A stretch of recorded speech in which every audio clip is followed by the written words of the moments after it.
What's going on, everybody? Welcome back to another episode of Public Property. I am your host, Monroe Martin. And like always, I am joined by my best friend, my co-host, he's like an artist extraordinaire. Give it up for Darryl F5 Davis, people. Yeah, let's get it. Let's have fun today. Yo, and this week we have speaker. We have an author. She's a philanthropist, an entrepreneur, a comedian, a content creator. Give it up for Shantaquilette DeVelle, everybody. Yeah, I don't know. Whatever. Ain't no claps. Yo, so I'm glad we got the record straight. So I met Shanta at a comedy club, but I thought I met her through a comedian, but I actually met her through a really great friend of the podcast, Kara Stool. I'm glad that she introduced us because she's introduced me to your content. Dog, not only do you pop up on my feed every day, but I share your stuff. My wife shares your stuff. Darryl shares the stuff. You're funny as hell, yo. Thank you. Well, thank you for all the shares. Thank you. Keeps money in my pocket. No problem. Oh, that's right. I'm happy. I'm happy to keep a black woman rich. Let's do that. Talk about it. Yo. So, where are you from originally? So I was born in East Texas. It's east of Dallas, very southern rural country area, red dirt. But I left there when I was, I believe, 4 months old, and went to Denver, Colorado, and that's where I was raised until I left around 21 and came to Texas, North Texas. So what was the culture different? What was that beeping? I don't know. It's okay though. It's gone now. What was that like going from Denver to back to Texas? So you went from East Texas to Denver, back to Texas. And you kept the accent. Like you sound like a person from Texas. Because it's so crazy because my parents are from Texas. So because I guess that's who I spent the majority of my time around. Plus my grandmother lived in Colorado, my aunt. So that's who I spent a lot of time with. So I've always had this accent, but it's a lot. It's different. Denver is a very, very progressive city when I was growing up. And I grew up in a primarily black neighborhood called Montbello, what you would say is mid to upper middle class blacks. Was supposed to be started out as a retirement area because we have the Air Force base not too far away. And can y'all hear that dinging? Yeah. Okay, I put it on airplane mode like y'all. That's fine. You busy, girl. I try to. That's that rich black woman energy. That's that rich black woman. Yo, we gotta deal with it. We gotta deal with it. If the money calls, put us on pause. I'm gonna turn it off. But anyway, yeah. So very, very, very. I grew up in a very cultured area. Went to a middle school called Martin Luther King Middle School, Montbello High School. Everybody was black. Mayor's black. Principals. I was surrounded by culture. And then I came to Texas where it was not, so cultural. And I think that's where I started. Texas is actually where I started experiencing adversity when it came to just, having issues on the job, filing EEOs and all the type of things like that. Because I was, I was always in a space that was where people looked like me. They were, thriving. And not saying the people in Dallas weren't thriving, but Denver, where I was, it was just, that's all we seen, black attorneys, black police officers, black, it was just full of greatness, almost like Atlanta. People are so surprised, like black people are in Denver, and it's like you'd be surprised. I'm shocked. Yeah, I'm not shocked. I think one of the best tricks that America plays is that you can't go anywhere in this country without seeing blackness. Like, there's a lot of people that live in black communities that are raised by black teachers, that see black bus drivers, but they don't show that on TV. When you see Yeah. stuff on TV, it's like white people with black people sprinkled in.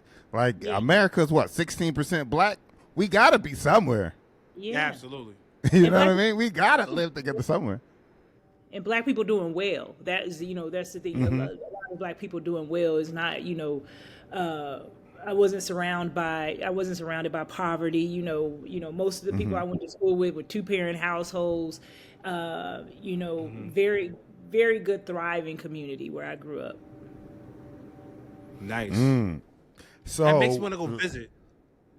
Yeah, I don't but know. Darryl, I feel like a part of Philly you're from. We got grown and left, but no, it's a lot of black people still there. Oh, we got grown and left. Oh, it's not the same culturally anymore? Like it kind of took a little dip? It is. What you would be surprised is that Denver, Colorado probably has one of the biggest Juneteenth celebrations in the country. Probably the largest Juneteenth celebration in the country. Like when I started going to other places like Atlanta, and even when I came here in Dallas and Fort Worth and saw Juneteenth, I was like, wow, they need some work. I mean, when Juneteenth was coming, when I was coming up in Juneteenth in Denver, it was like going to a concert. It was just like, you got your outfits ready for all three, for Friday, Saturday, and Sunday. I remember Mary J. Blige came and performed at our Juneteenth when she first came out. It was, it was thriving. It was bumping and jumping. It's still jumping. They do something new, every year, but it was truly an experience. Wow, I'm gonna be honest. I didn't know Juneteenth was celebrated like that.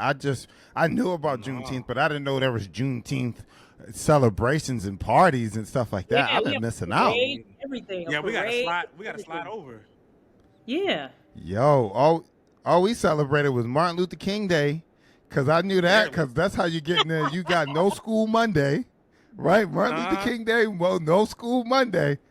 And then you get the party on the Sunday. You party Friday, Saturday, and Sunday. But I didn't know there was like Juneteenth celebrations. Wow, what's a Juneteenth celebration like? Is it like Freaknik but light? No. Yo, Monroe. Children were there. Children and their families was there. Now I don't know. Maybe Juneteenth after dark. Maybe you got like Freaknik, but I don't know. But Juneteenth after, we should throw a party. Juneteenth after dark, bro. Juneteenth after dark, yeah. For the culture. But it was fun. It was like a festival. It was really like a big festival. If you think about the festivals that we have now, that was my experience with Juneteenth. Just a lot of good food, games. We would march. We'd have a parade, dancing in the street. We had this area called the 5 Points. I believe it's been gentrified now, but it was called the 5 Points, and it's what we considered our hood and our ghetto until Jesse Jackson and Al Sharpton came there and was like, y'all don't know what a ghetto is. Y'all don't know what a hood is. This definitely is not it. But it was just a lot of memories. I remember a lot of great memories. I remember a lot of, celebrities coming out, especially like I said, one of the ones that stood out was Mary J. Blige. I remember she did Real Love. And what you would be surprised is that when she did Real Love, she like semi got booed because nobody really knew who she was. And it was What? No, a town full of black people. And no one knows who the hell Mary J is. Is it like a Christian? Is it like a? I think it was before Real Love, so it was right before. She might have just did Real Love, like it hadn't even been a video. Real Love wasn't even a video yet, so that might Patricia Russian. Oh, we talking like. Yeah. Yo, yeah, I'm thinking you talking like at least like 2000 Juneteenth. No, you talking about like 92, 93, 94, like 94, like I would say 93. 94, yeah, it was like 94, 95. So this is what she really couldn't sing. I did. I'm not the one to say that. I mean, you can say whatever. Come on. No. She does well. She holds a nose. She can. She's good. I'm just messing around you. Yeah. Yo, no, I don't disrespect Mary. I love Mary J. Blige. Mary, you great. But when we talk about the era she came in, the era she came in, Mary wasn't she was the bottom tier singer. She couldn't really from '93. There were like singers, but Mary got absolutely better over the She years wasn't, vocally. she wasn't the Baker or Stephanie Mills, right?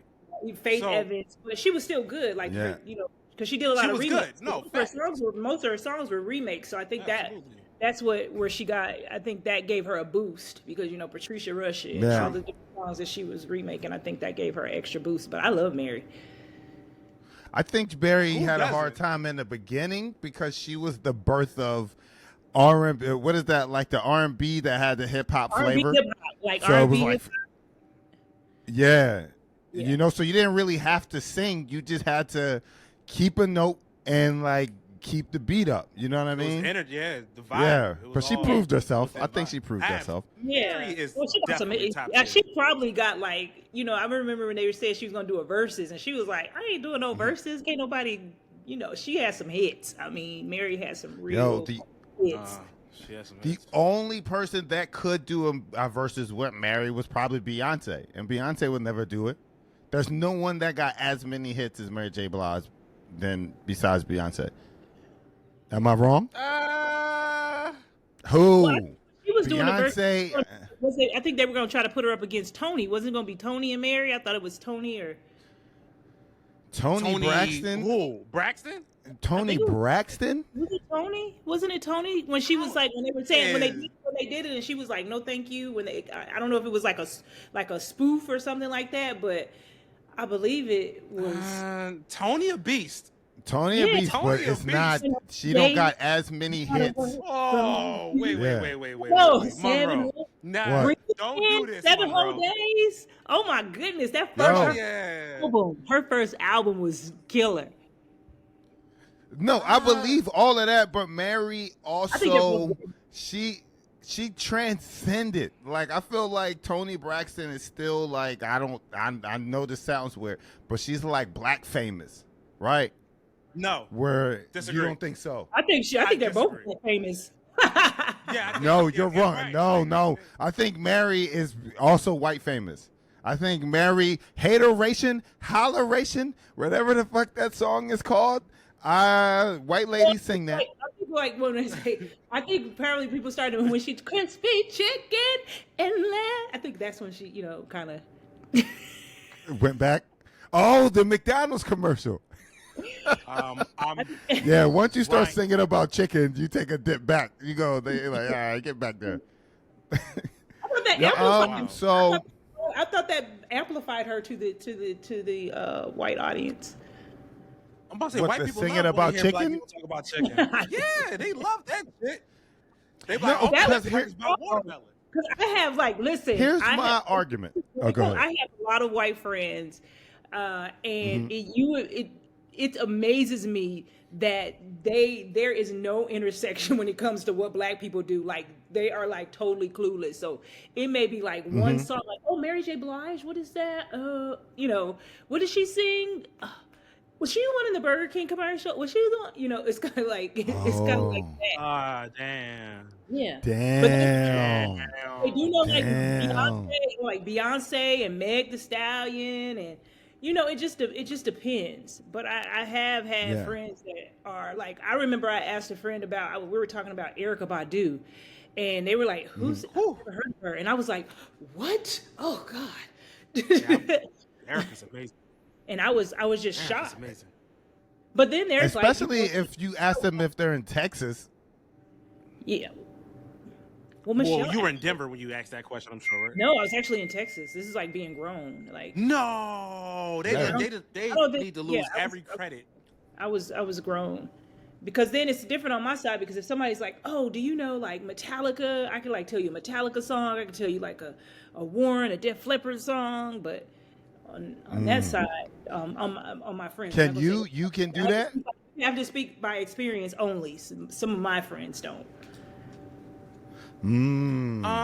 So let me ask you this. Go ahead then. Music being Universal. In my opinion, black driven and universal. I mean, we started a lot of these sounds that they don't think we did. So you knowing it is actually culturally for you. Like you know these sounds because you know where it originated from. So yeah, no, that's fair. No, really, let me tell you the That's fair. truth. You To should be be. honest, the reason why I know so much on when it comes to classic rock, alternative rock, and heavy metal is because when BET came out, I remember my mom would listen to, she would watch Video Soul, and Donnie Simpson, listen, all of that. And then one day we were in the living room and Rex and Effects video came on. And the ladies were, you remember, all I want to do is do the zoom, zoom, zoom.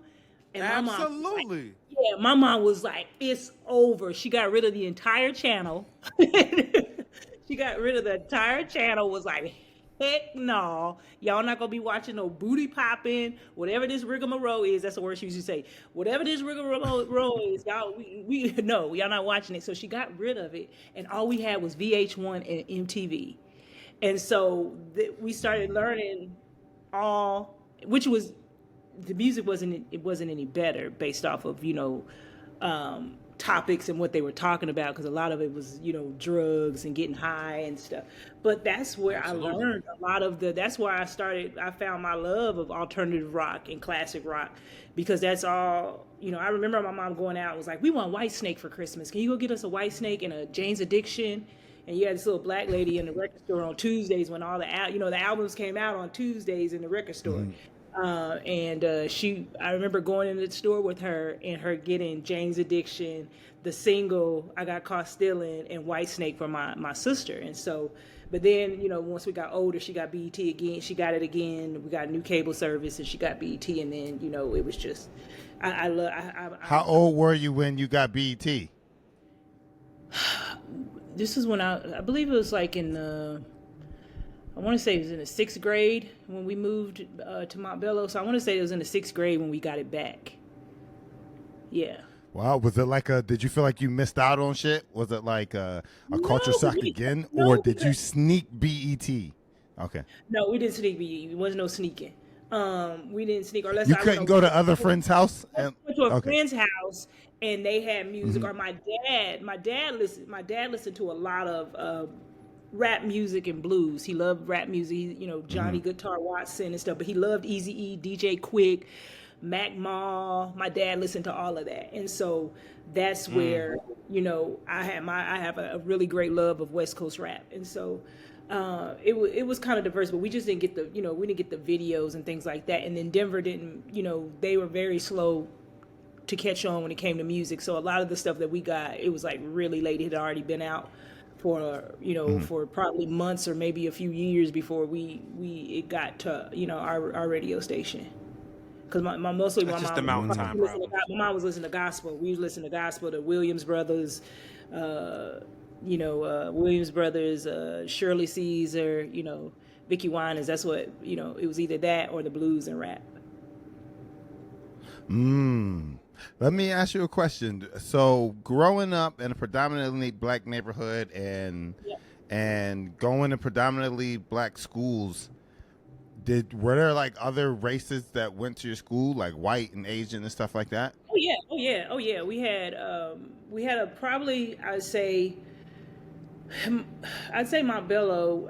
If I had to put a percentage, I may say 90%, maybe 85% black, and then the rest was Hispanic, Asian, and then we had I could probably count on my hand how many white students came out of my class, or even in my high school. Yeah. Oh. What was that experience like? Was it like because I assumed that it wasn't like it was a good public. Did you go to public school or private school? I went to public school. So basically, so what was that experience like? The white kids that went to my school, they were basically, I don't want to say like act black, but they were just like us. They were very cultured. Okay. So yeah. So I remember when the N-word would be used, and it would just be like, everybody it was just acceptable because that's how we grew up. We all grew up together. Most of the kids that I grew up with, we grew up from like fifth grade to we graduated. So they were pretty much like us. I want to say, Wait, you saying the N-word be used? What do you mean, like the non-whites? I mean, the non-black people would use the N-word? Yeah. At my school, they could. It wasn't like it wasn't something that was frowned upon. It wasn't like the hard R, but it wasn't something that was like frowned upon because it was like it wasn't the hard R, but it was just like that. Let's say you're a product of your surroundings. Shanta. I'm here. Oh, okay. It glitched out just a little bit. Yeah, basically like you're a product of your surroundings. Mm-hmm. That's what was the pushback? How was your parents? Like, did your parents hear these white people or non-blacks use the N-word, and did they it wasn't check them, it wasn't, or was it wasn't, it just like it was just a thing where outside they're like, home. it's just a word? Really, because I grew up thinking that only black people could use frozen. the Can you hear word. me? Okay. Oh, hold on. Let me. You're frozen. It's frozen. Yeah.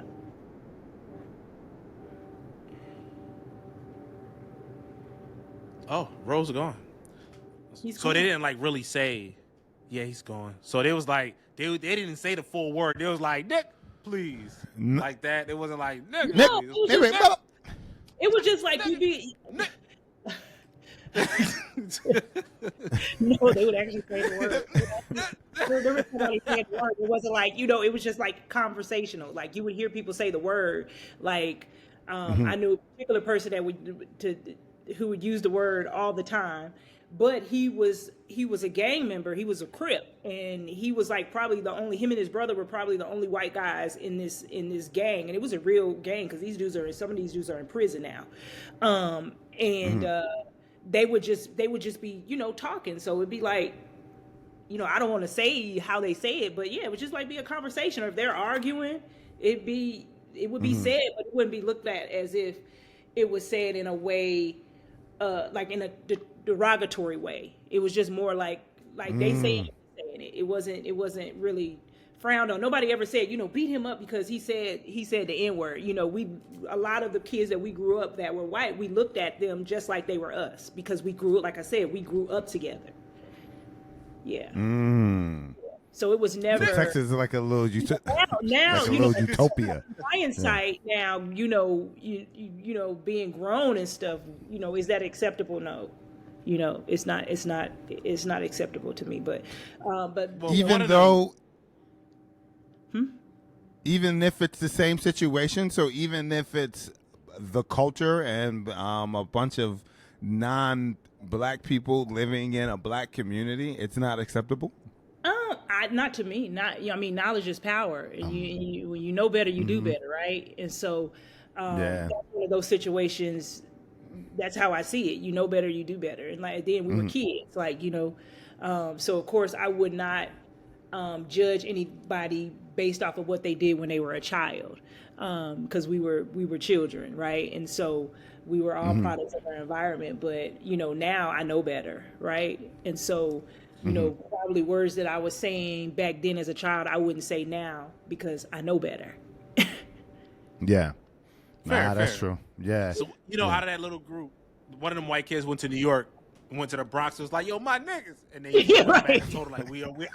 They're like, yo, we can't say it. We can't say it.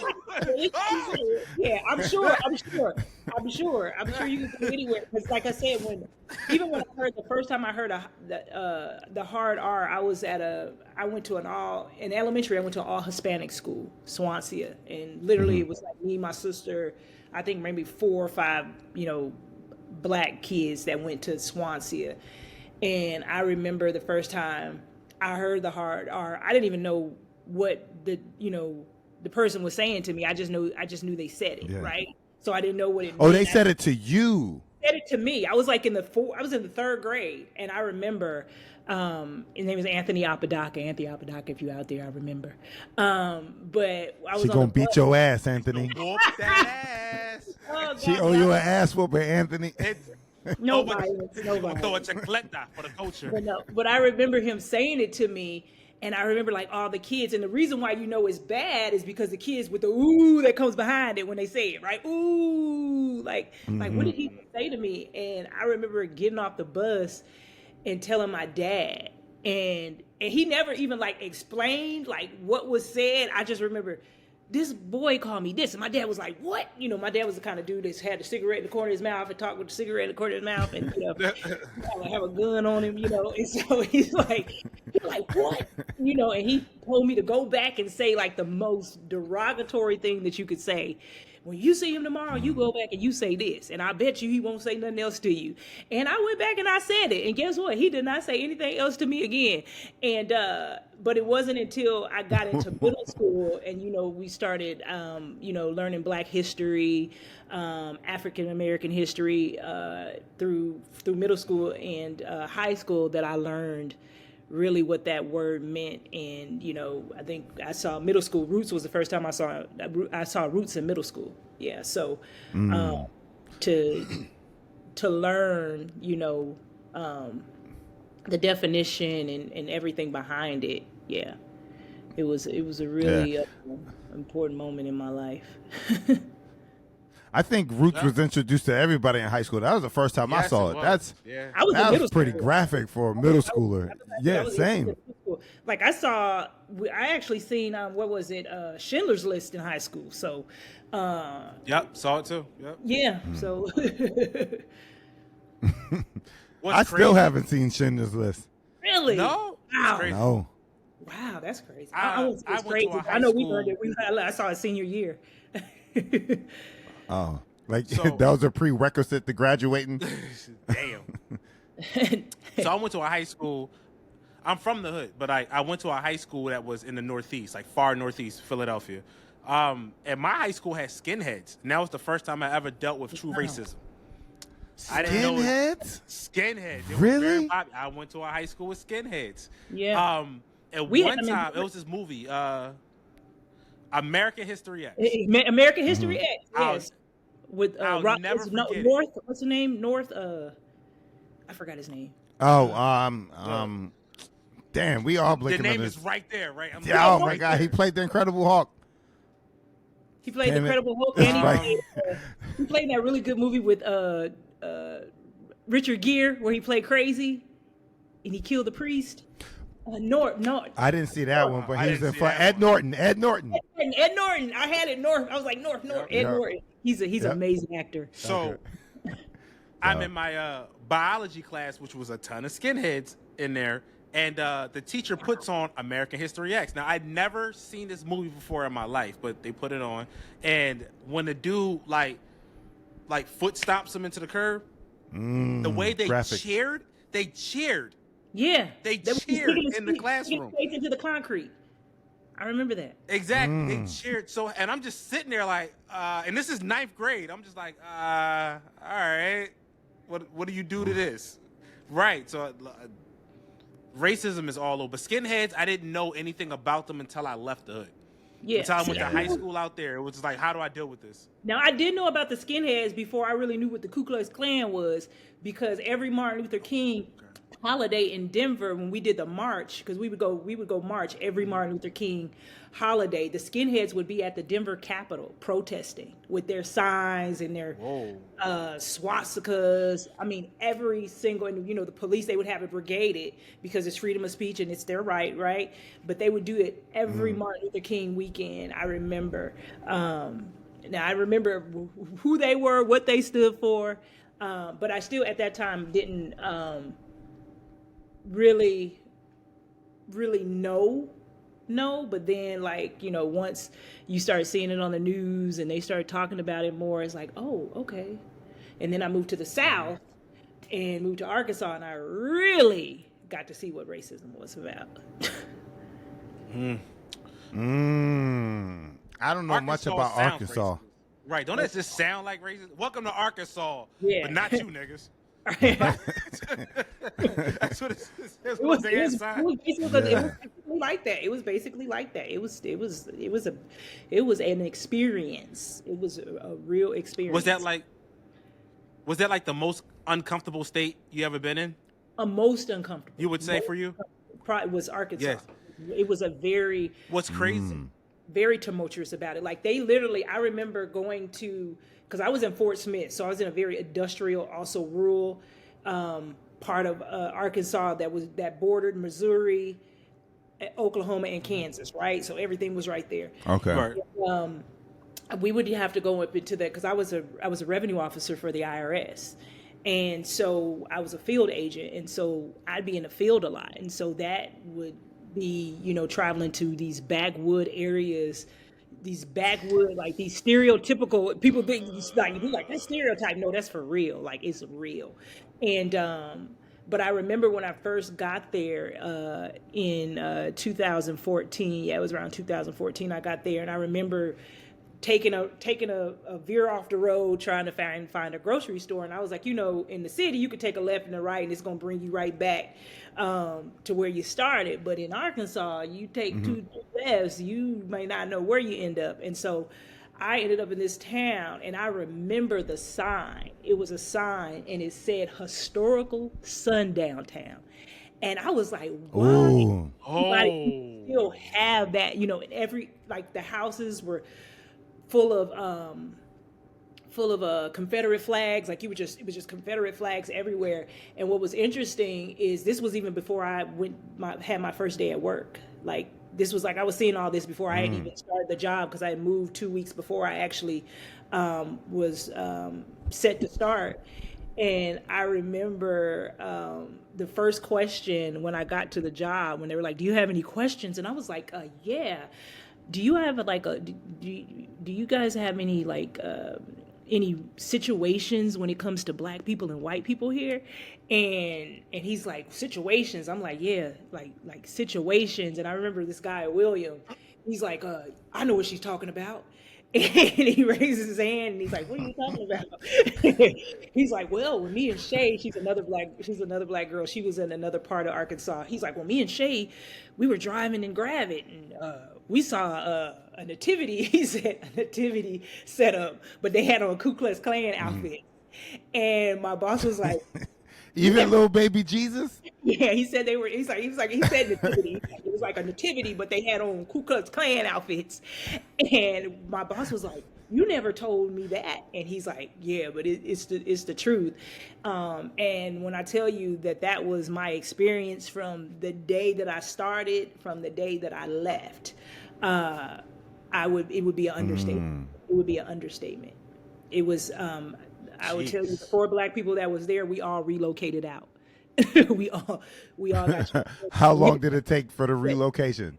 Mine took about a year. I know another guy, he went a little bit before me, and I believe the other young lady was probably a little after me, so maybe about a year to 2 years, because it was really a process. It had to go through mediation and things, and we, like I said, the criminal investigation, DC got involved. It was that bad. And this wasn't just inside the job. It was our experience with like going out, being black. And the thing is what you have to you understand is that I'm a black woman, I'm educated, and I have this level of authority over your finances that no other entity has. And so when you're coming and you're showing up and you have all these, highfalutin, pompous white men, and you like, "Hey, my name is Shantaquilette, and I'm here to take your stuff. And if you don't get your stuff together, I'm gonna take it." You can't, that's just not received well. It's not received well. You might get a gun pulled on you. You might get followed. All these different things, which happen. Spat on. I never got spat on, but my coworker did. But it was tumultuous. It was a very tumultuous experience. That is wild. I'm sorry you had to experience that. What It's took all you good. from? It's all part of the purpose, right?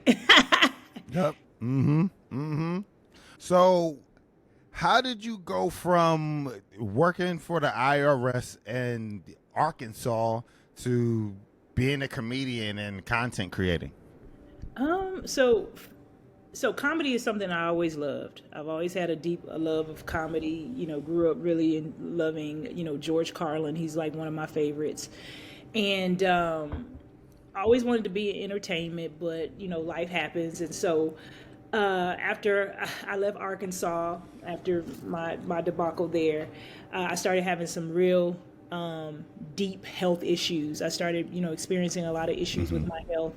And comedy is something that I relied on while I was sick. I ended up having a stroke and a heart attack.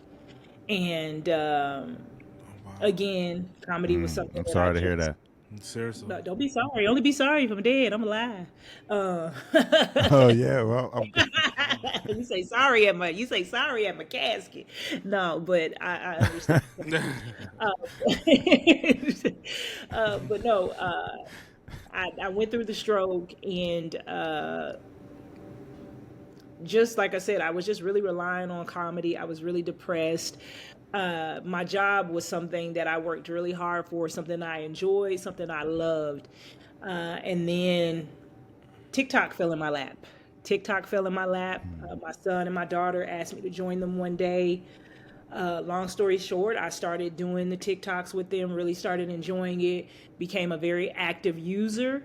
I want to say first I became a very active watcher on TikTok and got really inspired and saw, people just from all across the country. Like, I didn't realize, I'm like, man, there's some funny people in the world. Like, people who just, I'm like, there's so many people who should be on a comedy stage that are not. I was just amazed at, or just writing and things like that. And still was really fighting to be an accountant. I'm a forensic accountant. Like I said, got an MBA in accounting, really enjoyed it. And I was fighting for my job, even though they were telling me like, hey, it doesn't look good for you. You're not going to be the same, And so I remember just being really depressed, getting on TikTok, doing videos. I didn't really have a niche. And then one day coming from therapy, I was in physical therapy about 4 days a week, about 3 to 4 hours a day. Right. And one day I came home. That's a job right there. A job. It was a job. It was a job. And when I tell you, it was very debilitating. It was very draining emotionally and mentally. I just did not. I had lost a large piece of myself in that, which what I thought back then. Now I know I didn't, but God was really amplifying my voice and really working on me. And so one day I just got on TikTok and was like, you know what, I'm funny, and all my friends are like, girl, you funny, you be telling us these stories. And I'm like, yeah. And they be just like, we don't know where you're going with the story. And then you'll come out with some old bull BS, and we be like, what is she even talking about? That's hilarious. And I did that me without the wig video, which has garnered now you probably 1 billion impressions. Everyone who shares it, everybody who shares it goes viral. Everybody who does a voiceover goes viral.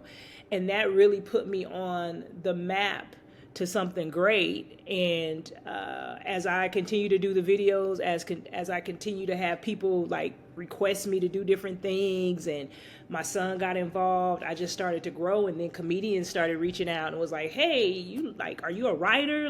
Just ask me questions. Do you do stand up? And I was like, no, I don't do any of that. And they were like, well, you should. And I was like, well, how do you do it? And they were like, well, go on stage. And I'm like, well, I'm not going to just go on stage. I need some type of formal training, right? Being in school for so long, I'm like, don't you need formal training? And God worked it out really well for me. The Dallas Comedy Club just ended up just contacting me and was like, hey, we found out you were in Dallas.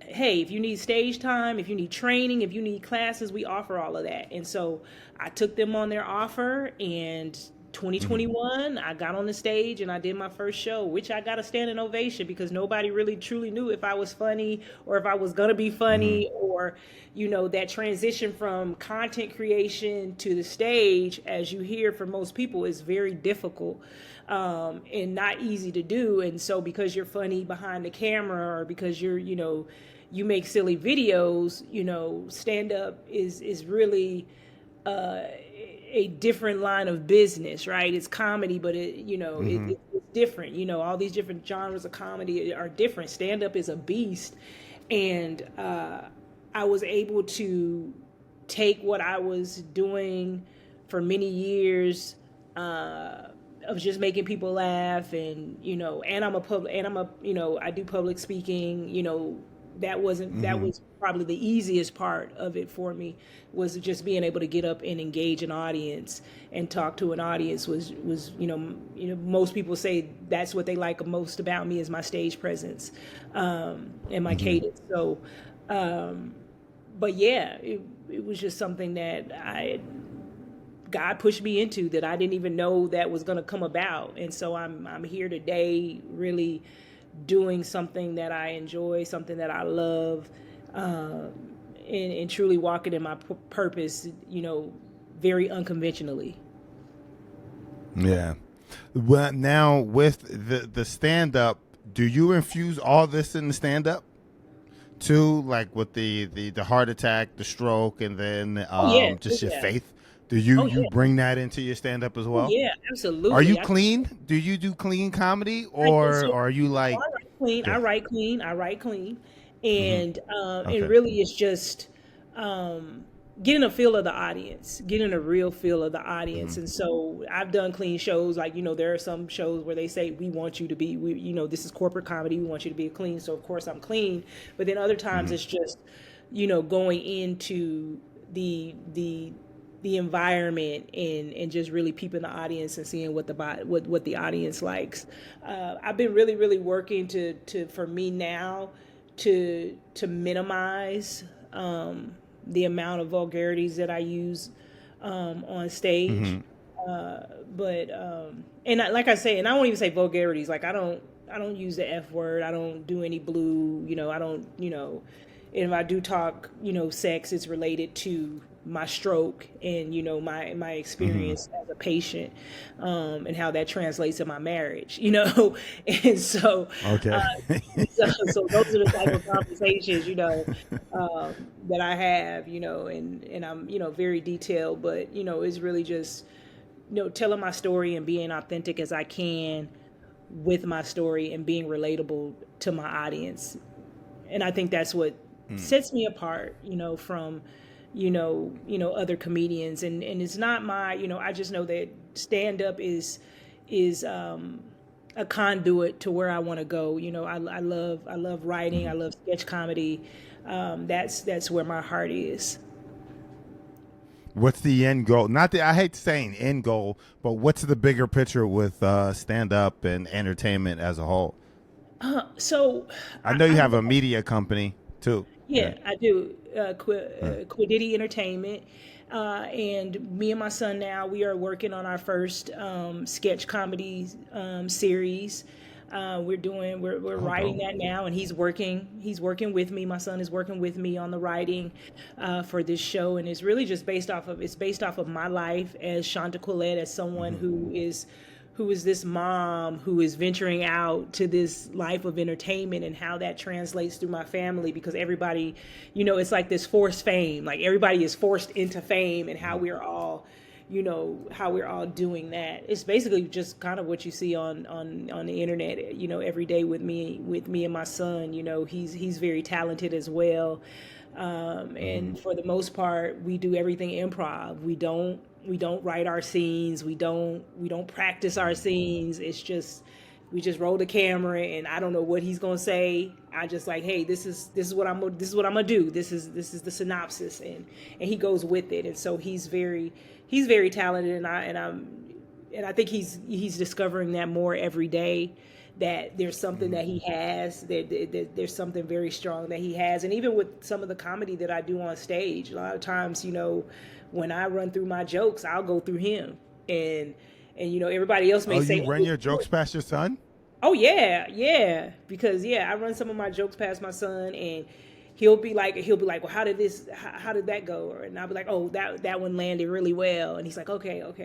Or if I say one, like if my daughters say, oh yeah, Mom, we think that's funny, I'm like, okay. And I'm like, let me go ask Addison.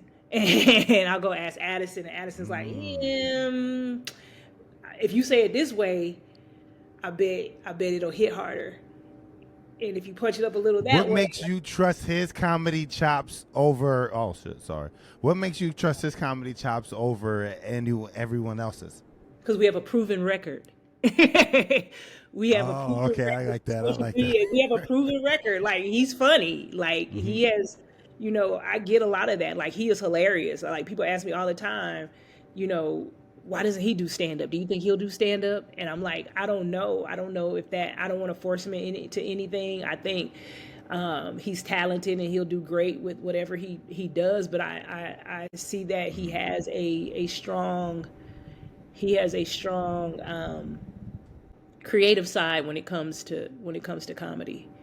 Even with us writing our scripts now, he'll go back and he's like, I'm gonna change that, or I don't think we should do that. I think we should take this out and then we should put that in. And so it's like, and then Okay. I'll go back and I'll be like, oh yeah, that is dope. That is dope. And we could, because we work really well. We work really well together. But I will have to say, like, my daughters, everybody is funny. Like, I come from a very, I won't say comedic, but I come from a large family who infuses comedy in everything. And I think that's when I first started listening to George Carlin. It was after the death of my brother, and just hearing his take on death and how he framed things that in most aspects you wouldn't think was funny. A lot of social commentary that he would take. He would still keep the seriousness of it in there, but it was just enlightening, and he just dominated the stage with just the use of the way he used words, the way he just explained things. I just remember just death, the death, the way he talked about death, and I was like, oh wow, I really understand him. And so I probably shouldn't have been watching him on HBO as a kid, but I would sneak and watch George Carlin and Billy Crystal and Whoopi Goldberg growing up. Oh, Whoopi Goldberg's one-man show, Whoopi on Broadway, that was excellent. Wow. You remember that one? You don't remember watching that one? Right? That was on HBO, right? Yes. Yeah. She had a couple of them. She had the one where I think that was the first one she introduced Fontaine. Yes, I remember. Yeah. Yeah, Have you ever seen Robin Williams on Broadway? I haven't seen. I've seen him. I've seen his stand-up special. I love Robin Williams. No, him. that's what I'm saying. It's called Robin Williams on Broadway. Oh no, I haven't. His stand-up special is called. It's phenomenal. It's kind of Whoopi-esque too. Yeah, I've seen a lot of them, and I have to go back and look. But I've seen a lot of them. But when I think about comedians, he's like Robin Williams, Whoopi Goldberg, Billy Crystal. They're all in my top. They're my Howie Mandel. They're all in my top 20. Yeah. Oh wow, I've never heard Howie Mandel brought up. Really? That's cool. I need to. Yeah, I only know Howie Mandel from Bobby's World. I never really. I met him doing Last Comic Standing, but before that, I didn't. I wasn't familiar with the stand-up. I only know him from Bobby's World. He's a beast. Yeah, what should I watch? Oh yeah, improv. He's a beast. Okay. I remember when I'm gonna definitely check it out. All his movies and everything, but yeah, he's great. He's great. But yeah, that's really what got me here. And I just, I'm just at the point now when people are like, what do you want to do? What do you want? It's like whatever God wants me to do. God is what really got me here. Really pushed me into something that I didn't even know existed inside of me. And now it's garnered so much, and it's brought so much to my life. It's brought so much to my family's life, and it's all been upward trajectory. So, yeah. So that actually brings me to my next question with your faith. Was your faith through your family or was it through self? When did you start to accept it? Was it like forced on you by your family? Because I grew up in churches. But I feel like there's a time in someone's life when they're like, I actually believe this stuff that is being said to me. Oh, did you believe it from the jump when you was a kid? So I remember, my grandmother is an evangelist. Her husband was a pastor. So we've always been involved in church. Like all my grandmothers were, very, very religious. They all were different denominations. But I remember, the experience of church and remembering the actual feeling that I had. And I remember actually what they call is, being taken over by the Holy Spirit at like 5 years old and being able to communicate and understand what God was saying to me and being able to see these visions and these things that nobody else could see. So I would have to say that I was already I was in the environment, but I did have though that supernatural experience that comes with God. I can't even describe it, but I know when I'm surrounded. I know when the Holy Spirit is talking to me, I feel it. And, and through every ordeal of my life, which I experienced death at a very young age because my brother passed away. And, and throughout that, not only having the experience and being brought up in the church, I had a praying mother. I had a mother who, I watched how she dealt with the death of my brother. I watched how she handled us with the death of my brother. I seen how the church handled it. I didn't have when traditional people say church hurt. I never had church hurt. I never had that. So church was always a really great experience for me. Now, sometimes it was like, we go to church too much, like, mama, okay, I wonder, what is hell like? What is that like? If you don't, if we got to do all of this to go to heaven, this is a lot of work. What you got to do to go to hell? So it was like, dang, because we used to go to church all the time. I grew up coaching. I grew up Church of God in Christ. So, we had revival. My mom went to church on Monday, Tuesday, Wednesday, Thursday, Friday, and it was part of every. I grew up like that too. Yeah, she was part of every on every board. Yo. I was like, every board. You're like, wait, when did church get a basketball team? Now y'all just putting Jesus' name on everything. I'm on a prayer team. I'm an usher. I'm on a hospitality team. She was on everything. Yo. But I'm glad that I had that foundation because it's what kept me. It kept my sanity going through. The stroke, the heart attack. Like, I've been stabbed. I've been through a lot throughout my life. Yeah, and what? And I read about that, but I thought it was a typo. Please tell me. I was like, stabbed. That doesn't make sense. It doesn't. Wrong place, wrong time. Remember I told you when I got to Texas, it was like.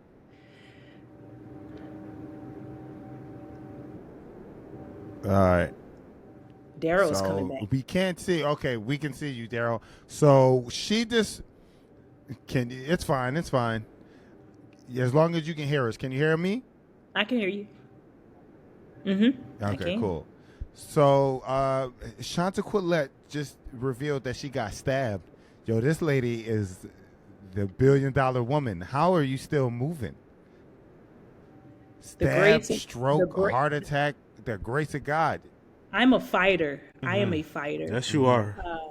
And when God has a calling on your life, it speaks volumes. It speaks volumes. I just happened to be at the wrong place at the wrong time. It wasn't anything where, it was domestic violence or, somebody I knew attacked me. I happened to be coming, hanging out, what my mom would say, hanging out at the wee hours of the night, being young in my 20s, and ended up, at a stop sign at a red light. All I remember was some words was exchanged with the driver, and the next thing you know, I was getting pulled out of a car and getting into an altercation, and in that altercation, somebody pulled out a knife, and I was stabbed over 18 times. Lashes all over my body. So people always ask me what this is, but that's part of it. So those lacerations. Oh, I thought that was like the thing, back in the day, like the lady get that little. What is that, some people ask me which tribe are you from? I literally had somebody from Africa ask me like, are you from? I'm like, that's crazy. I'm from the streets tribe. Wow. But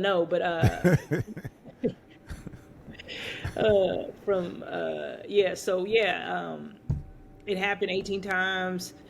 Was in the hospital, I believe, almost 2 weeks, and it changed my life. It changed my life, and started seeing life differently. But I know that each situation that I came across was building me to who I am today, and nevertheless where I'm going. You know, because I have a very multifaceted career and a very multifaceted life, and so there's probably not a situation that I haven't been in, you know. And so whether it's, you know, it's violence, or it's, you know, health, or it's, you know, some type of adversity, you know, at work, adversity on the job, adversity in the home, I've experienced it, right? So that's what makes me different, you know, when it comes to, it's not just about making, you know, funny videos on the internet every day. It's about translating a message and reaching out to a specific individual who is looking for me, and who needs me, in instilling hope and empowerment in those individuals. Because on my page, I don't only just talk about, you know, I don't just only do silly videos. You know, I talk about heart health. I talk about, you know, the adversity that I experienced. And so for the most part, I don't want people to think like, oh, like, you know, most people are like, oh, she just started, you know, she just popped up, and oh my God, now she's booming, and she's this. No, this is a long line of adversity that I've gone through to get to this point. This is God truly building me to who I am today, so that when I am talking to that person, they don't have to shed those extra layers off, right? Or when I'm talking to a person, I'm not up there just telling jokes. It's like, no, when I'm like, no, I've had a stroke, I've had a heart attack, I've had adversity, I've had this, I have children, I've had this, I have pain, I've had pain, I've had suffering, I've had all these different things. And I think that's what makes comedy so brilliant. You know, I think that's the brilliance behind comedy, is being able to translate and articulate them. Even when I hear you about your childhood, and I think I was just reading you, and they were like, well, how did you experience this? You was like, neglect, you know, and I just holler. Because it's like, you know, it's just, you know, our stories make us who we are, and that's what makes us absolutely. That's what makes us unique. Yeah. Absolutely. No, yo, I can't wait to see the special. If you ever decide to do one, your show, I can't wait to see all of that stuff. I love talking to you. I love hearing your story. I got couple more questions. Oh, sure. I don't have. Listen, it's Sunday. It's Sunday. I'm good. Listen, this is my, you know, my down days. So I'm good. You know. You ain't in church? That's funny. Oh, I did church this morning. I did, baby. I did church. Shabe, handelebo obo sha. I did church this morning.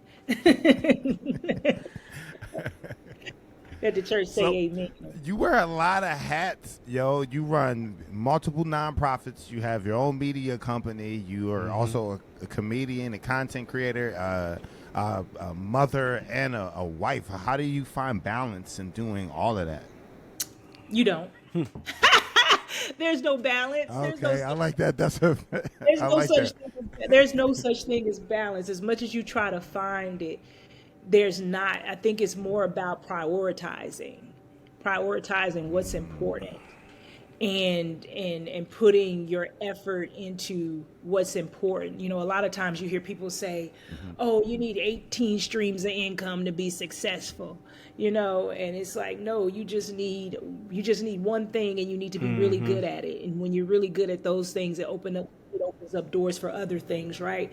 And that's where I'm at. Like, I'm putting my effort into my creative side, and also building a team that can actually help me with that. So now, you know, I have agents, I have managers, I have those things now that can help me. Before, I was doing it all by myself, and when I was doing it by myself, it wasn't very easy. I could find no balance at all. And, you know, you have these people with these beautiful curated grids on Instagram showing you what life is, and it's like, no, you need to see what's behind the scenes. We want, people don't know that you have all this help. People, when you're doing by yourself, it's not easy. And so for me, I take everything each step at a time. So with my brand sponsorships, I have agents to help me with that. I got a publicist that helps me with certain things, and then just also scaling back on some of the things I do. Like with my nonprofit, we had several programs,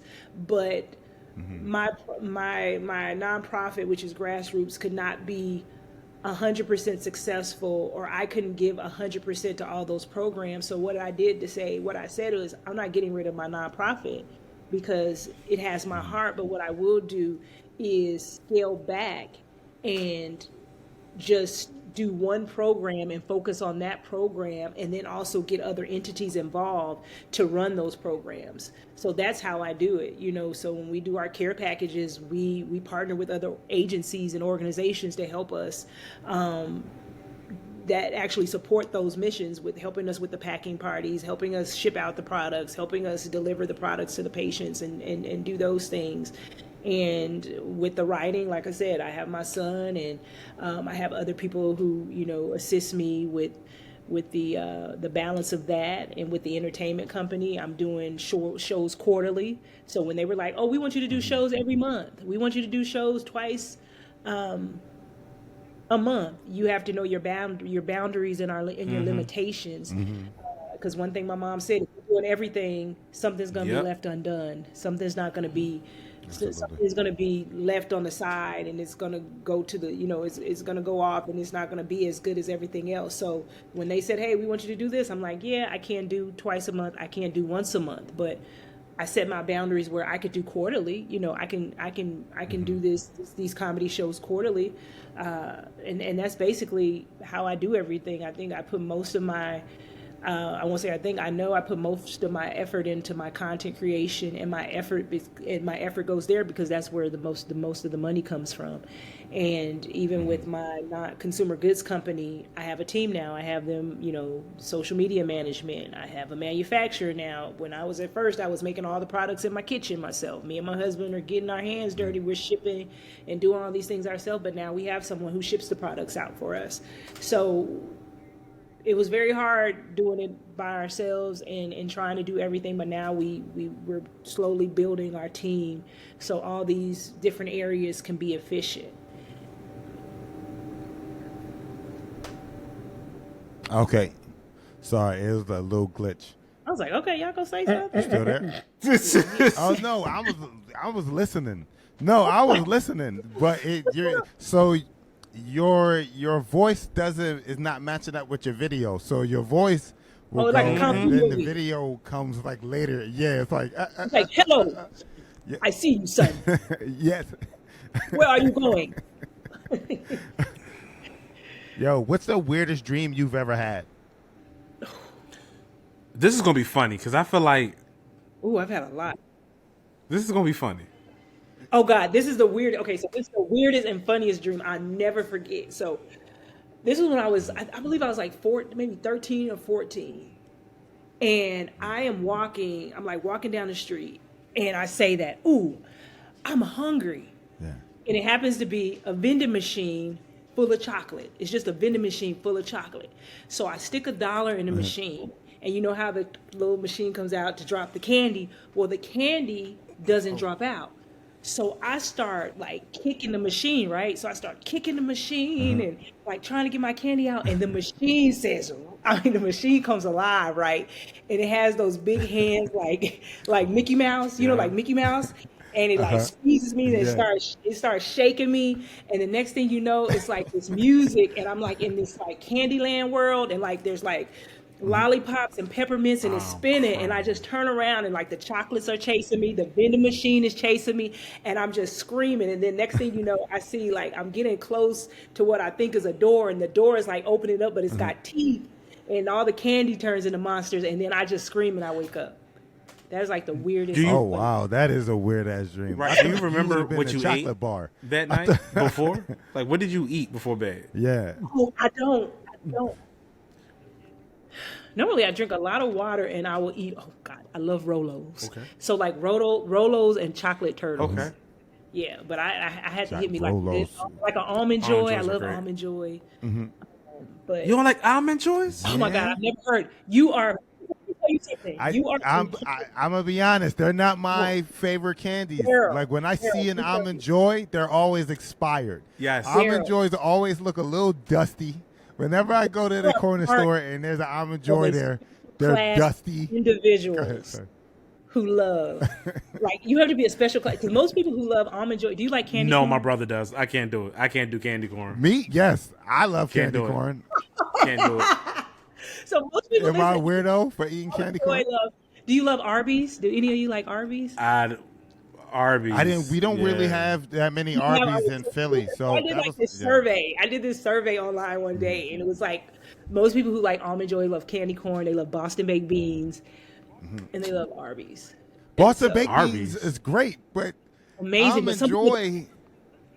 most people look how he just did his Yo. face. He's like, Listen, I honestly, Hold I down. just want to come back to Texas and just go back to Jack in the Box. That was the best spot I ever been to, fast food wise. In Texas, Really? remember when we Jack in the went down Jack in the to Box, we was in wow. Houston or Cypress, Texas, right over there, and they had a Jack in the Box. We don't have those Yes. where we're at. have you been? You have to have a Brahms, like a Brahms burger. Yeah, what's that? Brahms, when you What's come a to Brahms? Texas, I've make never sure- heard of Brahms. It's one of the best hamburgers ever. It's like Brahms is like a grocery store and a fast food joint in one. So you can go and buy milk and ice cream and eggs and things like Okay. that. But then they serve these hamburgers and they try to compare it to Whataburger, but I think Brahms burgers are better than Whataburger burgers. Whataburger burgers are good too, but Brahms have probably one of the best hamburgers on this planet to me. That is considering if you want to just say fast food. I'm not talking about like your mom and pop, Yeah. uncle joints, but Brahms has really good burgers. But Bronze. I like chocolate a lot. I like chocolate a lot, but that's probably You one like of the- Raisinets?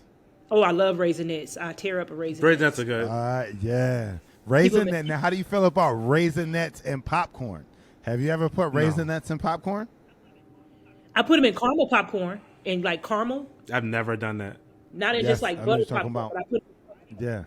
even with some Try it peanuts. in butter With some popcorn. peanuts, with So some wait. peanuts. Yeah. With the peanut M&Ms or the peanut, or you're talking about separate peanuts, like pouring the No, peanuts in there like separately. regular, like you put like a sweet peanut, like a salt, like the Planters peanuts. So you do the Planters peanuts, Raisinets, popcorn, the caramel popcorn. It's like when you get the Texas I'ma mix, try it's that. like the caramel, the cheese. It's caramel, cheese, and butter. You know when you do the caramel, cheese, and butter all together. That sounds good. No, we gotta do it, bro. No, I haven't. You talking about the tin? Yeah, you talking about Yeah, that it's tin the thing popcorn that has the together, multiple yeah. popcorn? But they Never have one had that's it. called No, the I never Texas, had it together. and they put it together. It's amazing. I'll try it. Okay. The first time I had it was when I came to Texas. It's called the Texas mix. Okay, I gotta try that. So wait, what is All right, I what would are your top definitely two try that. candies? Like if we were in a candy store, what is your top two candies you would buy right now? Ooh, that's Top hard. two. Top two. I want to say.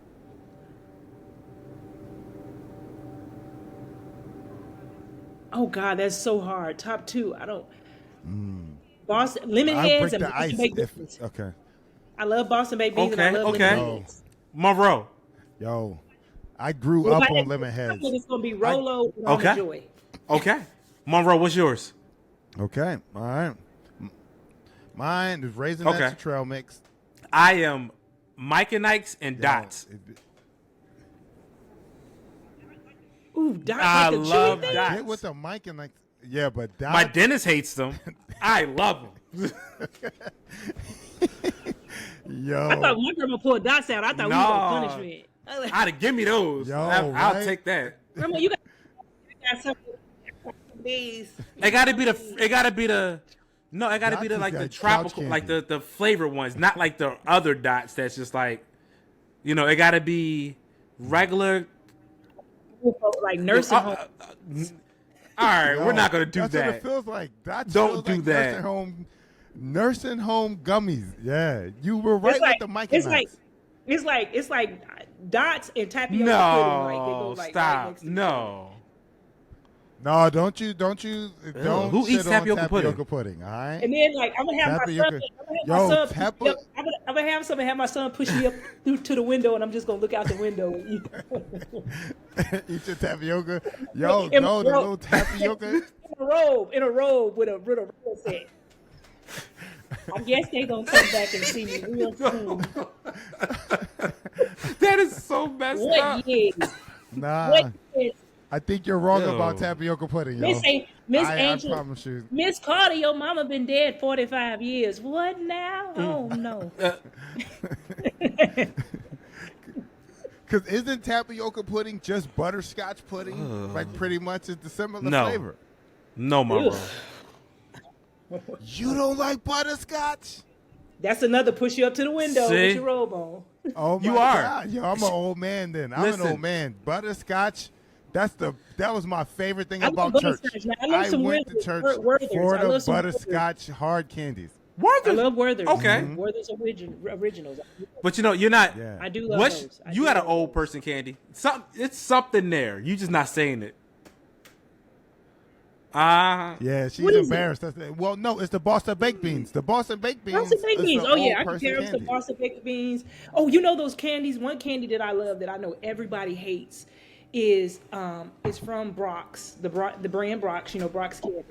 And you remember those coconut? They were like, it was like Neapolitan, but it was a coconut candy, and it was brown, white, and pink. It was white in the middle, brown and pink, and it's chewy.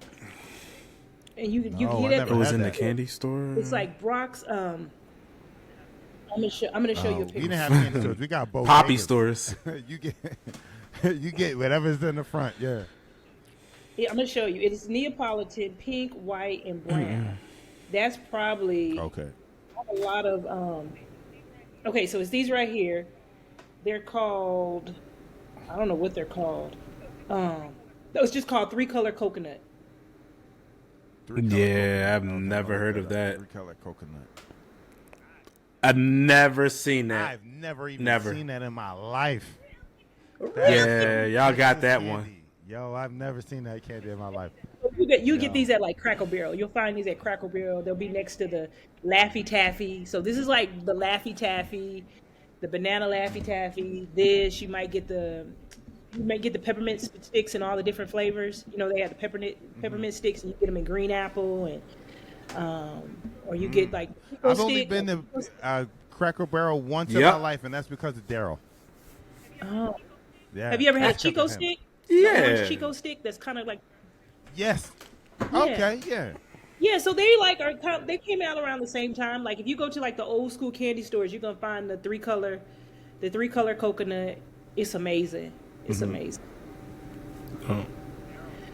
So All right. sad you didn't. Daryl, you had a silly question that you asked the last episode, and I think we should keep bringing that question back. Okay. So, let's see. ask Which me that silly question, question was it? You know, I asked a lot of silly questions. Hold on, let me look. Oh, I love silly Let questions. me look. Oh, Which one was it? Yeah. If you remember it, what was it, Ro? It's the would you rather learn infinite languages or speak to animals? And then if you could speak to animal, what animal would it be? Shit, I just asked that question. Oh God. Speak infinite amount of languages or Right. talk to animals. And if you could talk to animals, what animal would it be? Daryl's was an alpaca. Oh God. Okay. It'd probably be. I probably want to speak to animals. Yeah. And if I could speak to any animal, it'd have to be.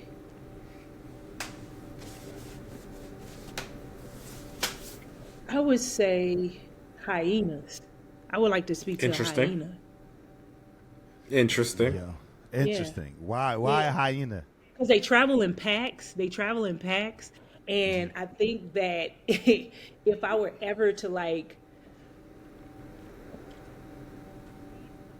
need some type of protection or line of protection, or I wanted to like take over something, that I think hyenas would be able to do that. They're very predatory, to say the least.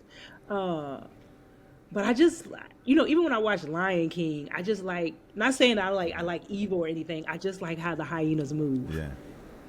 I like the laughing hyena, and I think they're the fun. hyena get jumped. They can jump, and like I said, they run in packs. Like it would be anything that runs, like a gazelle, anything that ran in packs. I would love to have a conversation. Oh, okay. Yeah. Like we are going They're, into the they're city hermaphrodites? tomorrow. We are taking over. What are hermaphrodites? Oh. The hyenas. Hyenas have both male and female reproductive organs. Well, not all of them, but there's like a couple of breeds of hyenas that are hermaphrodites.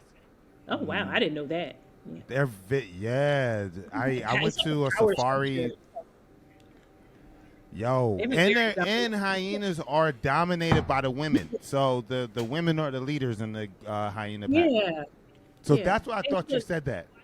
Yeah, well, I think they are very dominating. I didn't know they had, they were hermaphrodites, but they are dominating, and I like the dominant structure that they carry. So that's the reason why I said, because they're very dominant, very dominant. Because I wouldn't, other would be a lion, but I like the hyena. Yeah, okay. Yeah. I've watched National Geographic. Me and my lady went to Africa. Oh, how was that? It was great. We did. This was back in 2022.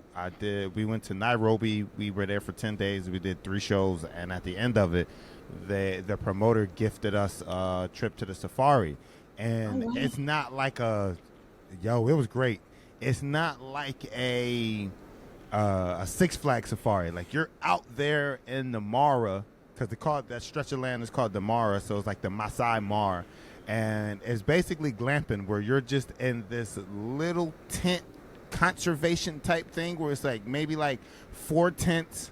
They got bathrooms and stuff, very minimalistic.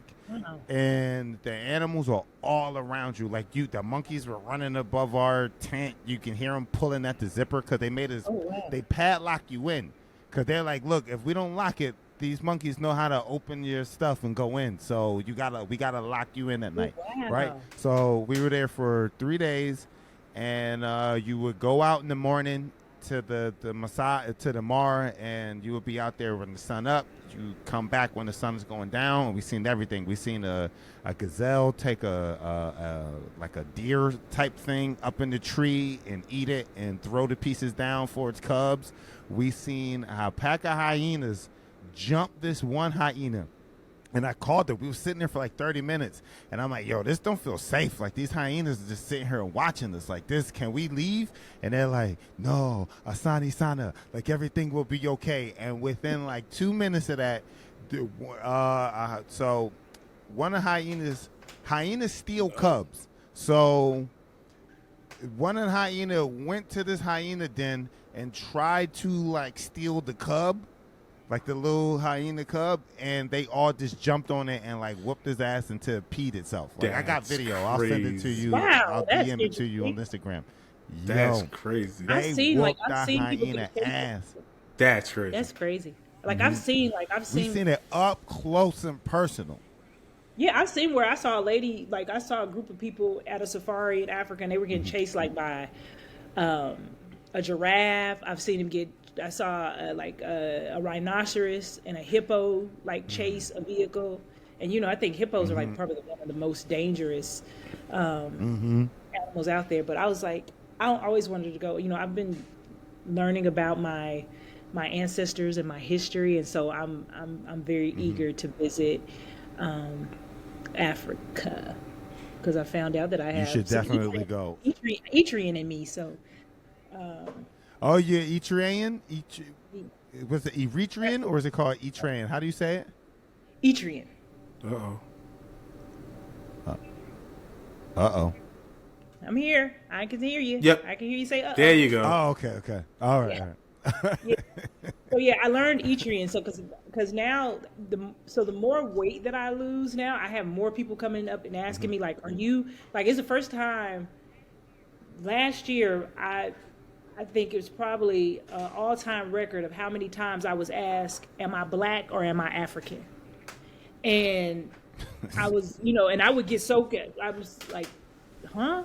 And I've had, Africans come up to me like, "Are you black or are you African?" That's crazy. Like, I'm black. Yeah. It does. And they But would. that makes sense though. I was at the airport. I was at the airport, like, and it's a compliment to me. Like, it's really a compliment.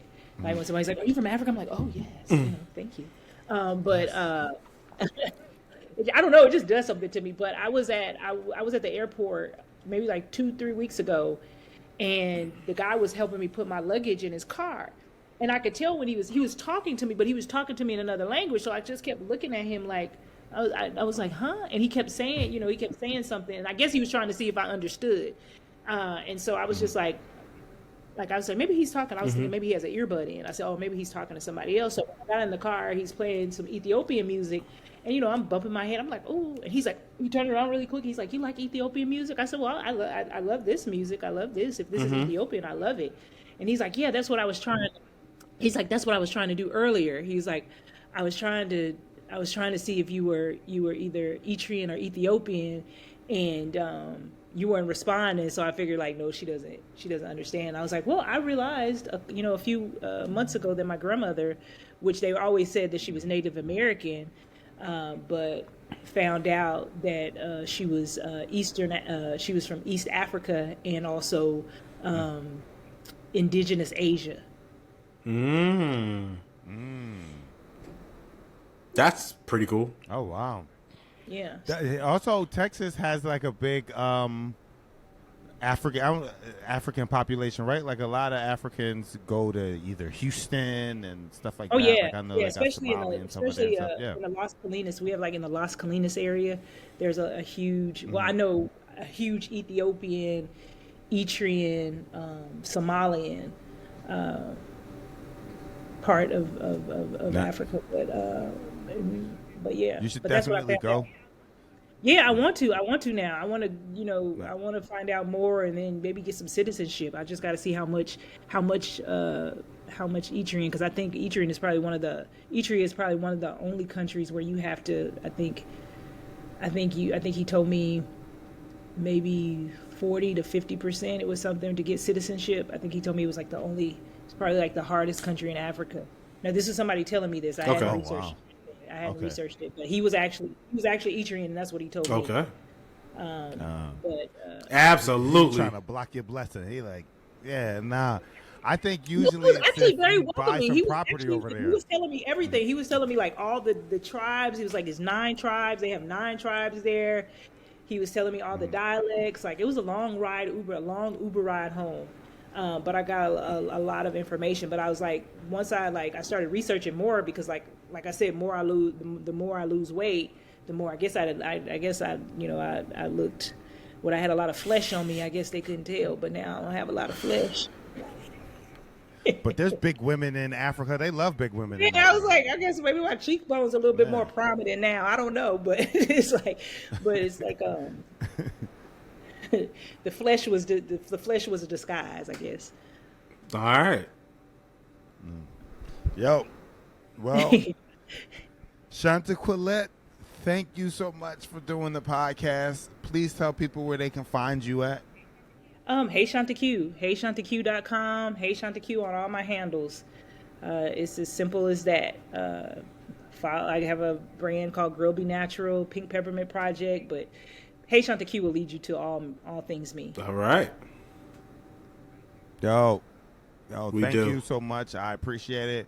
Y'all know what to do. Make sure that y'all like, share, and subscribe, yo.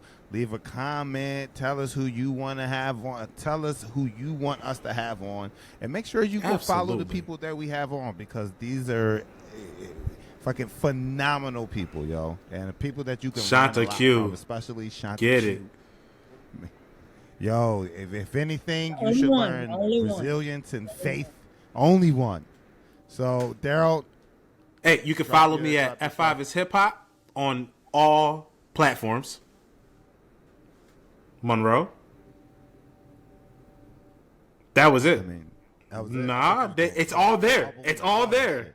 All right, people. Since he ain't gonna do it, make sure that y'all go and download his new album. Well, his newest album, 1751. 1751.